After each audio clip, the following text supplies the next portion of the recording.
देश को जलाओ, देश में आतंकवाद फैलाओ, ये आतंकवादी भाजपा ही है। शुद्ध में कहती हूँ आज मैं आपके कैमरे के माध्यम से कि भाजपा आतंकवाद फैलाती है। एक मिनट, आप ये बताइए संसद क्यों बनी है? संसद बनी है अपनी आवाज बुलंद करने के लिए। संसद में तो सभी लोग अपनी बात एक साथ रखते हैं। जब इतने सारे सांसद हैं, अगर कोई दो चार एक साथ बोलने लगते हैं तो वो हंगामा नहीं होता, वो बात रखना होता है। और आज के पहले क्या ऐसा हुआ नहीं है? क्या आज के पहले भाजपा ने ऐसा किया नहीं है? क्या भाजपा के सांसद वहां मौन बैठे रहते हैं? क्या भाजपा के सांसद हंगामा नहीं करते? क्या भाजपा के सांसद जब विपक्ष में थे क्या अपनी आवाज बुलंद नहीं करते थे? कांग्रेस पार्टी तब भी उन्हें मौका देती थी, क्योंकि हमारे ये संस्कार थे कि जब तक एक मजबूत विपक्ष नहीं होगा तब तक सत्ताधारी को अपनी कमियों का पता नहीं चलेगा। सस्पेंशन पहले होते थे, आप जरा निकाल के बताइए मुझे इतिहास में कितने सस्पेंशन हुए हैं। ऐसा सस्पेंशन कभी हुआ हो तो आप बताइए, आप बताइए, आप मीडिया वाले बताइए, जवाब दीजिए इस बात का। आप कैसी बात कर रहे हैं? एक दो तो कोई अगर मुख्य कार्रवाई है, कोई वाकई में ऐसी गतिविधि हो गई है, और जो जो तो संसद में नहीं था उसका भी ये मुख्य मुद्दा है। आप ये देखिए मुद्दा कितना बड़ा है, जो संसद गया ही नहीं वो भी सस्पेंड हो गया। लिस्ट निकाली गई है भाई, लिस्ट निकाली गई है। विपक्ष का मुंह दबा देना चाहते हैं और मन की बात करते हैं, मन की बात करते हैं। कांग्रेस के हारने के बाद ही लोकतंत्र क्यों खतरे में जाता है? कांग्रेस के हारने के बाद लोकतंत्र कभी ऐसा खतरे में नहीं जाता। कांग्रेस को कभी सत्ता का लालच नहीं रहा। सोनिया जी हो या राहुल जी हो, उन्होंने हमेशा अपने पद को छोड़ा है। उन्होंने हमेशा सत्ता की लालच में कभी भी किसी पद को लेने का प्रयास तक नहीं किया। कभी उन्होंने प्रधानमंत्री बनने तक की बात तक नहीं की, और हमेशा सिर्फ एक बात करी कि मेरे परिवार ने मुझे जनता की लड़ाई लड़ना सिखाया है, मैं जनता के लिए आया हूँ और जनता के लिए समर्पित। आप ये बताइए, देश में राष्ट्रीय मुद्दा क्या है? राष्ट्रीय मुद्दा संसद चलना देना नहीं है। राष्ट्रीय मुद्दा संसद में हमला हो जाता है, ऊपर से दो लोग आ जाते हैं और इतने बड़े हमले को कहा जाता है, उनके वरिष्ठ नेता कहते हैं कि ये मामूली सी बात है। और यहाँ पर मुख्य मुद्दे से हटाकर जिस तरीके की तानाशाही बताई गई, ये देश का काला इतिहास है, जो कि देश में ये काला इतिहास गवाह बनेगा भाजपा की हिटलरशाही का, कि इतने सारे सांसदों को एक साथ निलंबित करने से ये साफ जाहिर होता है कि भाजपा डरी हुई है। क्यों नहीं जनता की आवाज उठने देती है? उन सांसदों को भी जनता ने चुन के भेजा है। अगर आज जनता के चुने हुए सांसदों को आप ऐसे निलंबित करोगे, आप राष्ट्रीय मुद्दे पे बात क्यों नहीं करते? जो संसद की सुरक्षा नहीं कर पाए वो राष्ट्र की सुरक्षा क्या करेंगे? देखिए, आपको मुख्य रूप से मैं आपको ये साफ शब्दों में बता दूं कि मिमिक्री बनना राष्ट्रीय मुद्दा नहीं है। किसी की मिमिक्री नहीं बन रही थी, ये भाजपा का प्रोपेगेंडा है, आज से नहीं पहले से है। मुख्य मुद्दे से हटाओ, देश को जलाओ, देश में आतंकवाद फैलाओ, ये आतंकवादी भाजपा ही है। शुद्ध में कहती हूँ आज मैं आपके कैमरे के माध्यम से कि भाजपा आतंकवाद फैलाती है।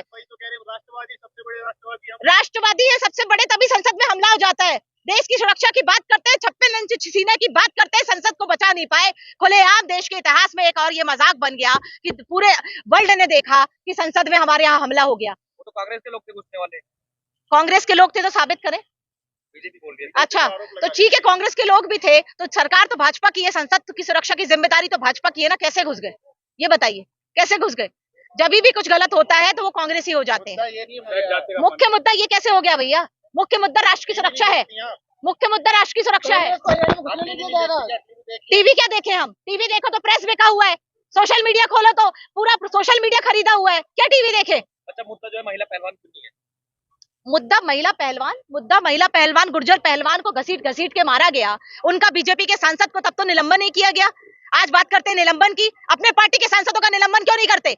जब मुख्य मुद्दा चलता है, यहाँ पर किसान बॉर्डर पर दिल्ली में पड़े रहे, उनको बेरहमी से मारा गया, किसानों पर गोली चलाई गई, तब किसानों की सुरक्षा की और गुर्जरों की बात नहीं आई। क्या उन किसानों में गुर्जर किसान नहीं थे क्या? ये जातिवाद पे छलावा करना बंद कर दे, शर्म करें। जनता की लड़ाई हम लड़ते आए हैं, सत्ता की लालच ना कभी कांग्रेस पार्टी को थी ना कभी रहेगी। अलविदा बोल दिया। देखिए, बात मैं आपको मुख्य रूप से ये बता दूं कि अलविदा किसने बोल दिया, किसने नहीं बोल दिया, क्या हो गया, ये कांग्रेस पार्टी का मुद्दा नहीं है। ये तो देखिए एक समुद्र है। इंडिया गठबंधन का मुद्दा भी ये नहीं है कि हमें सांसद जिताने हैं या हमें सत्ता का लालच हो। सत्ता का लालच तो भाजपा को है। हमारा मुख्य मुद्दा ये है कि संविधान को बचाना है, लोकतंत्र को बचाना है। आम जनता के मुद्दे अगर हमें संसद में नहीं रखने दिए जाएंगे तो हम जनता के बीच में आम सड़कों पर रखेंगे। लेकिन पहलवानों के पीछे तो कांग्रेस को बताया गया ना। पहलवान देखिए वो क्या बता रहे, इससे हमें क्या फर्क पड़ता है भैया? वो तो कुछ भी बोल सकते हैं, उनकी सरकार है। अगर आज हमारी तरफ से आज सांसदों को जिस तरीके से निलंबन किया गया, उन्हें घर की पार्टी समझ लिया है, घर को राजनीति को घर बना दिया है, उनके हिसाब से वो राजनीति करना चाहते हैं। लोगों को खरीद लेते हैं। मध्य प्रदेश में पिछले बार कांग्रेस की सरकार आती है, विधायकों को खरीद कर हमारी सरकार गिरा देते हैं। इस तरीके के भ्रष्ट लोगों के, लोकतंत्र की हत्या करने वालों पे वो तो कहते हैं कि सरकार किसी की भी आए, हम खरीद फरोख्त के फिर अपनी सरकार बना लेंगे। देखिए, जाट कोई ऐसा किसी ने कुछ बोल दिया, उसको मीडिया ने दिखा दिया, ये बिल्कुल खराब बात है।